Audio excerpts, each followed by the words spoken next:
Welcome back, ladies and gentlemen, to Pro Wrestling Throwdown. It's the week of November 28, 2020, and it's our Thanksgiving Day special.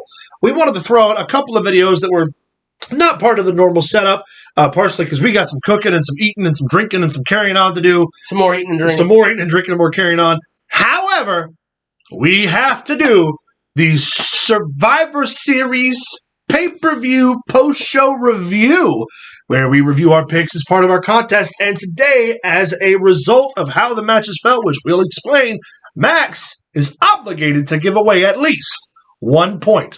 Now, how this works is pretty simple. We've explained it before. He and I take picks throughout the entire... We all three take picks, I should say, throughout the entire pay-per-view.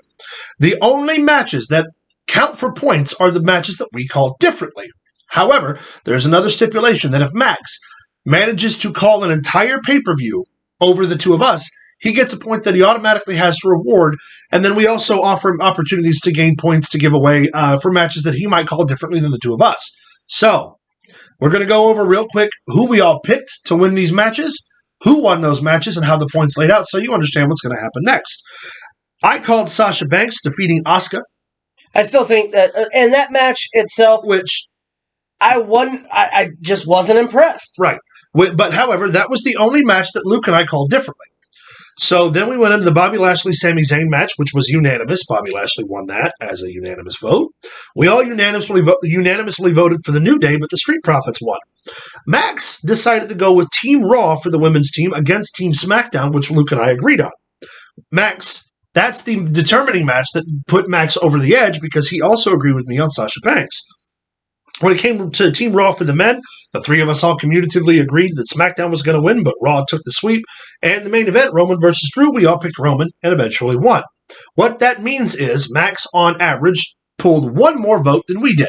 So, that being said, Maxx now is sitting at 4 points. Luke and I are still tied at 10 points, and Maxx is obligated to give away one of those points because of the nature of the contest. Now, before we do that, I think each of us should be allowed to make our case as to why we deserve the point. Luke, why don't you start us off? Okay. Why do I deserve 30 seconds on the clock, go. I deserve the point because I'm more handsome than he is. We share a love of beef jerky and cheese. We do. We're both Randy Orton fans. Hey, this is my 30 seconds. Both Randy Orton fans. We both know this. He's got the prettiest super kick in the history of super kicks. and let's see, how many seconds I got left? You got 5 seconds left. 4, 3, 2. Caleb's mom sucks. Okay. First of all, literally. 30 seconds on the clock. My mom's dead, and that's me. Second of all, I also love meats, cheeses, and Randy Orton. You and I had the Randy Orton bond way before this. And on a legitimate note, had you not called the women's team against us, I would already be 1 point ahead because I called that match correctly. But I called the match between the two of us. Yes, I did. I called the match between the two of us correctly, which means that I deserve that point based on the merit of calling matches alone. Well, and you're up. 30 seconds. That's our 30 seconds, Maxx. Now, before we get into the point, let's review some of the matches. That way it is fair. Oh, yeah. Well, yeah, let's actually just talk about some of the matches, and then we'll get to... Obviously, I think... Well, you said the Asuka-Sasha Banks match was a little disappointing. I expected more, too, but I expected more because Sasha and Bayley have been having such good matches on SmackDown. It was the finish. Yes. The finish that's the to me was anticlimactic. Yeah. And another thing, not just because I was wrong in the match. Why put Sasha Banks over Asuka? You're trying to make it to where no one's ready for Asuka, and this, that, and the other. Why Sasha Banks? I can tell you, I can make a valid an argument for that. Sasha Banks just picked up the SmackDown's women's title. She's had this feud with Bayley. To get away from Bayley, she needed another victory to get some steam. I get that, but Asuka just took the Raw Women's title from Sasha Banks. I get it, but that's the return. Now Sasha's got the win over Asuka. It's just at least she could have done a finish. We can come to a rubber match later, and then they can really decide who the top woman of the division is. I just think that it should have had a decisive finish in the roll up. I don't disagree with that whatsoever. I also didn't like the fact that and this happened a lot on this pay-per-view. Sasha Banks is still a babyface. But she's playing heel? But she's playing heel, Yeah. and Asuka's a babyface. Like, we couldn't have had a definitive heel turn for Sasha leading into this match. Right. So the finish would have made more sense. Devil's Advocate, the reason that they didn't is because she's going to be working Carmella. Yeah, she's going to go back into the SmackDown. For the championship, yeah. Sami Zayn versus Bobby Lashley. Snorefest.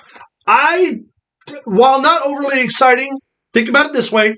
Sami Zayn used his offense, his speed, his agility, matched against Lashley's power. It's the match that was the way it was supposed to be. Sami Zayn as Intercontinental Champion doesn't do anything for me.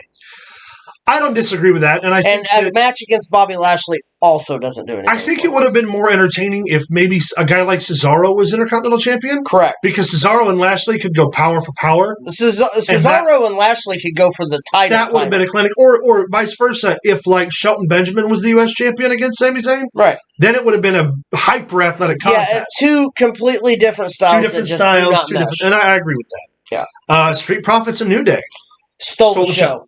Yeah, I agree. That frog splash that Montez Ford hit on Kofi, was it Xavier?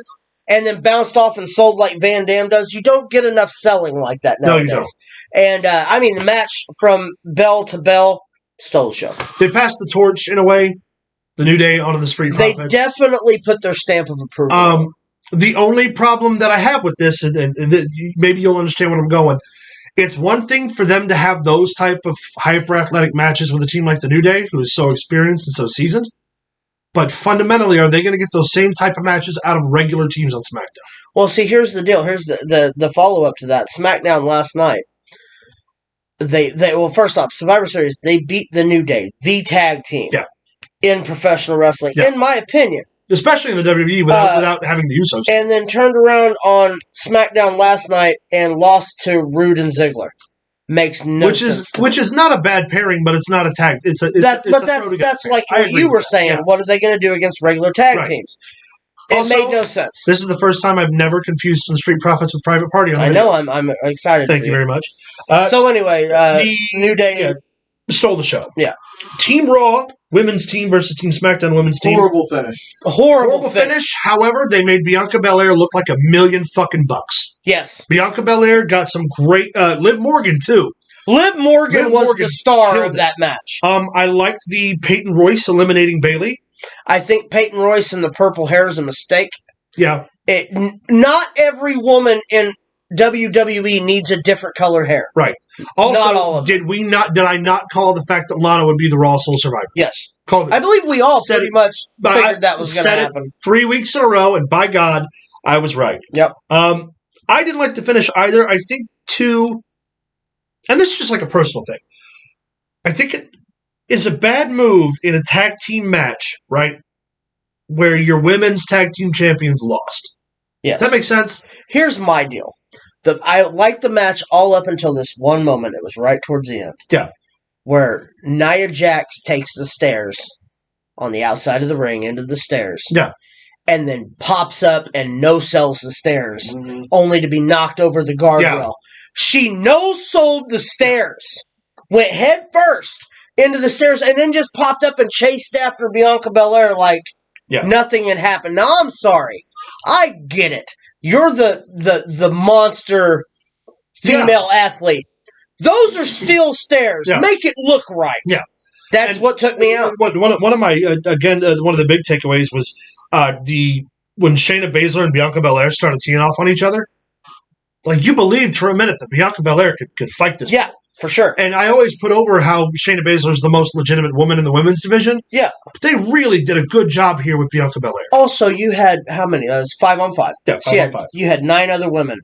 Not a one of those women could teach Lana how to apply makeup correctly. She had lipstick smeared on the side of her face like the Joker the entire match. I kind of like that, though. I kind of like that she comes out and she's pretty at first, and then something happens and she's not put together. But she wears too much because all those girls were wearing makeup, and that didn't happen to nobody but her. Maybe it was an intentional thing where she wanted to look a little discolored, like wanted for effect, maybe. Or maybe she's just a moron. No. Yes. The Team Raw versus Team SmackDown men's match. It was a shutout. Yes. Mm-hmm. And that was one of the worst calls they could have made, in my opinion. I don't think it was the worst call they could make because I see where they were going with it. I see where Jey Uso's entire team losing and it being up to him and him losing made Roman look bad. See, which they also mentioned on SmackDown this week. And I understand they did a follow-up with it. Yeah. Is it a good thing to have killed Jay's momentum that way? Because I think it would have been way more effective if they would have come down to the wire and Jay loses. Instead of having all of the members, I don't know, it just seems, why would you have all of the members of Team SmackDown go out definitively and no member of Team Raw? It's the old school booking mentality.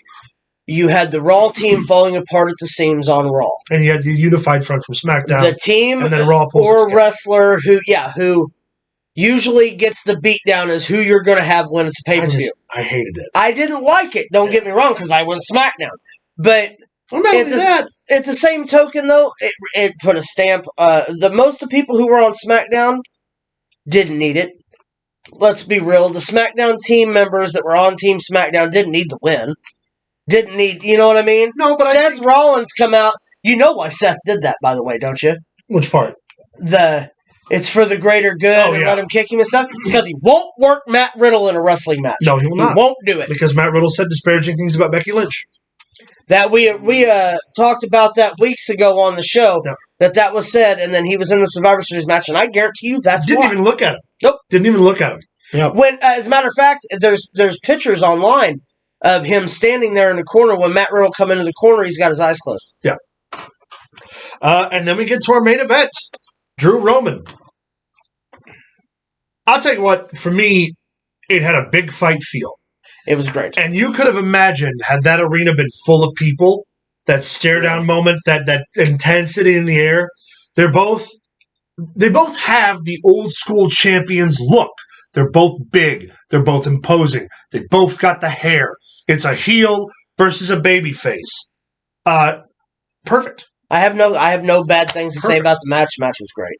A couple of little things they could have done slightly differently, like, McIntyre taking everything, all of the finishers, and then losing to the chokeout. I didn't necessarily hate, but maybe if he hadn't hit the finishers and just locked him up in the choke in the first place, where it would have been like, I didn't need to spear you, I didn't need to. Right. Just something like that would have tweaked it a little for me. And if they were going to run further with it, that would have made a whole lot of sense. But because it was a one-off kind of thing, I get it. But I tell you what, man, this sets up for another. If you could do a series of matches with these two against one another, once a year, getting your returns off of it, because this has the first making in a very long time for a real big fight feud. I know we've got a short amount of time, but I do want to also, I seen the title change coming, as you did, because every Survivor Series, one of the champions' titles change hands a week before the show starts. AJ did it with Jinder. AJ did it with Jinder. Brian did it with AJ. Yeah. And now Drew with Orton. Every year, right at Survivor Series. Good call. All right, Max, we're running low on time, and it's nut cutting time. You got to give away at least 1 point. Well, I'm feeling very giving today. Oh, no. I'm going to give both of you a point. I knew it! I'll take it. I knew it. Well, there you go, folks. We are now tied at 11-11. Max still has 2 points to give away between now and WrestleMania. Let us know what you thought about Survivor Series. Hit us up in the comments down below. Hit us up and down. We don't care. If you like and subscribe, find us on Facebook at facebook.com/ProWrestlingThrowdown. Send us an email at ProWrestlingThrowdown@gmail.com. Find us on Twitter at ProWrestlingTD. And don't forget to tune in next week on Twitch at 12:30 at twitch.com/ProWrestlingThrowdown. Stay tuned for the closing video of the Wreck of the Week coming up right now.